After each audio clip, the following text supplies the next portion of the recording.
Hi everyone, this is Dan, and this is Star Wars by Marvel Comics, number 73 from 1983. Doing a throwback review right here. No art, but really was in the mood to do Star Wars. Probably had something to do with the Mandalorian season finale. By the way, if you haven't watched it, go watch it. I enjoyed it, and that's all I was saying. That's probably one of the few Star Wars things I've enjoyed in quite a while. But anyway, those of you who may remember, I did the first 3 issues of Joe Duffy's Star Wars run a while back, kind of early on in my channel. And I kind of wanted to revisit them, but more in a casual setting. I didn't want to necessarily do art for Star Wars, at least not with this stuff right here. And plus the art here by Frenz is pretty good. Anyhow, this is issue number 73. So we're getting back. For those who are interested in the continuity, these Marvel stories by Joe Duffy kind of fall somewhere in between The Empire Strikes Back and Return of the Jedi. So here we go. This is script and plot by Joe Duffy. Pencils and breakdowns by Ron Frenz. Tom Palmer finishes everything. Looks like this is edited by Wheezy. And of course the editor-in-chief back then in the 80s was Jim Shooter. So we're on this island. This is after the guys have their adventure on Stennis, and this thought right here, Danny, is a part of the crew. Anyhow, they're on a mission right here to go look for a rebellion pilot who has fallen on Last Bane, this planet here with these little Oompa Loompa, furries that they're dealing with right here.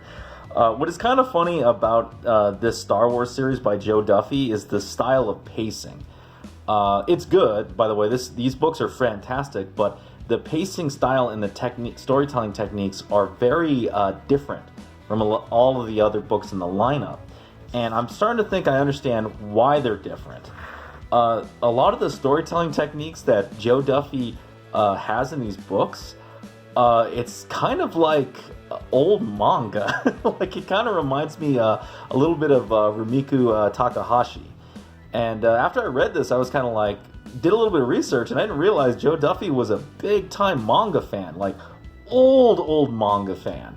Like the old manga, like way back in the days, like Devilman and I forget, who's that other guy? He had like the really perverted manga series.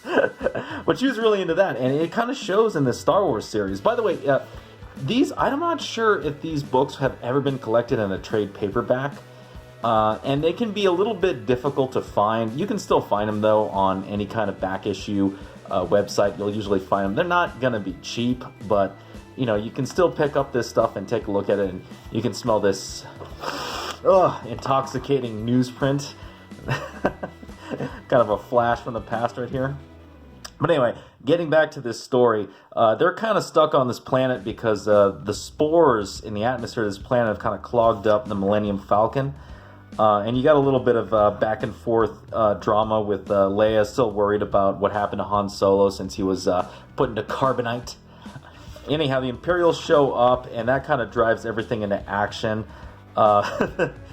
This character Danny does basically has a little bit of a rivalry with Leia in this issue, and then they decide to go break into the city at night to go find the tapes for the rebel pilot who crashed and died on this planet.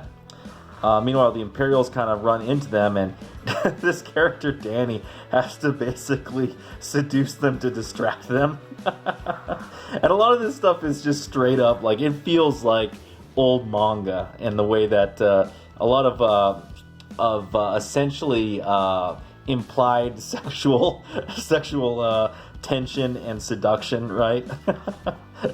By the way, I went back over here. This is a great piece of dialogue. Well, it's like, well, I'm going to find some place to hide. I don't want any Imperial officers finding me here. I had the death sentence in 6 star systems. And then Leia comes back, as many as that. I didn't know there were so many places where what you do is still illegal. Freaking savage dialogue by Joe Duffy. Anyhow, Leia kind of gets into trouble. She gets this balloon, and then there's this kind of back and forth comedic breakdown where she kind of gets tossed over by this balloon while Danny's seducing these stormtroopers.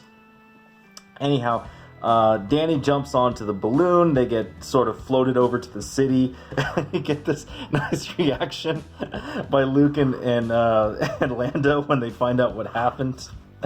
So Luke gets a glider and decides to, oh look, man, look at this G.I. Joe ad.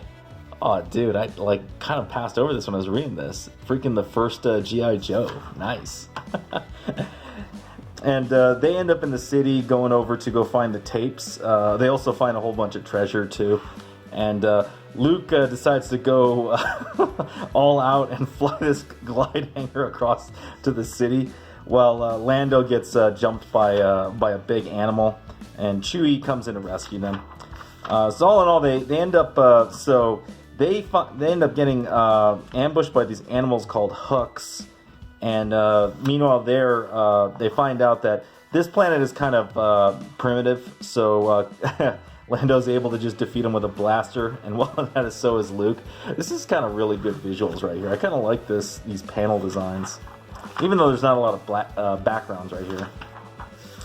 But yeah, it ends with Danny, the sex alien, leaving them behind and stealing the Imperial cruiser and taking all the treasure with her as she goes back to the team in from the previous comic. But O is all in all a very fun issue, very quick, very fast, but satisfying is what I would say. Kind of a little different from the previous two issues, which kind of were a little decompressed across the three issues. The first issue kind of setting the background, and the two issues being like a continuous sort of story. But very funny going back to these Joe Duffy Star Wars issues.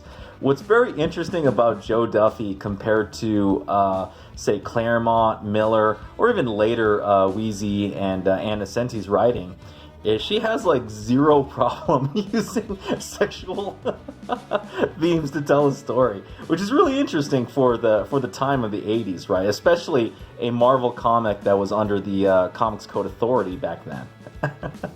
So pretty good stuff. Anyhow, that's the review. Nice and short. I just wanted to do a little throwback in celebration of the last season 2 finale of The Mandalorian. Just doing a little bit of Star Wars just for nostalgia's sake. Though technically I wasn't around when this came out. But anyhow, if you like this video, please hit the thumbs up. Subscribe if you haven't subscribed. Hit the bell for notifications. You got any comments about Joe Duffy's Star Wars, and in particular issue number 73, leave it down below. And I will see you next time.